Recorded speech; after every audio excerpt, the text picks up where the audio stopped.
আসসালামু আলাইকুম। আজ ফজরের নামাজ আদায় করতে পবিত্র বাইতুল্লাহর দিকে গিয়েছিলাম। হঠাৎ আল্লাহর রহমত হিসেবে মক্কা শহরে শুরু হলো মন কাঁপানো বৃষ্টি। জীবনে প্রথমবার মক্কার এমন বৃষ্টি দেখে নিজেকে আর আটকে রাখতে পারলাম না, ভিজতেই শুরু করলাম। কিন্তু একটু পরে মনে হলো পকেটে আর হাতে তো মোবাইল আছে, ভিজে নষ্ট হয়ে যেতে পারে। তাই দ্রুত দৌড়ে অজুখানার দিকে ছুটলাম, যেন আবার অজু করে এই বৃষ্টির মধ্যে ফজরের নামাজ আদায় করতে পারি। এই সুন্দর মুহূর্তের ভিডিওটি আমি তাওয়াফের ফেসবুক পেজে, ইউটিউব চ্যানেলে এবং আমার ব্যক্তিগত টিকটক আইডিতে পোস্ট করেছি। ভিডিওটি দেখে যদি আপনার মন ঠান্ডা না হয়, তাহলে সত্যিই আপনার জন্য আমার আফসোস থাকে।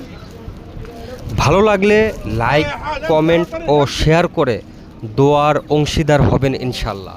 এবং তাওয়াফের প্রতিটা ভিডিও ভালো লাগলে তাওয়াফ ফেসবুক পেজ, ইউটিউব চ্যানেলটি সাবস্ক্রাইব করে ফলো দিয়ে পাশে থাকুন এবং আমার টিকটক আইডিটি ঘুরে দেখতে পারেন।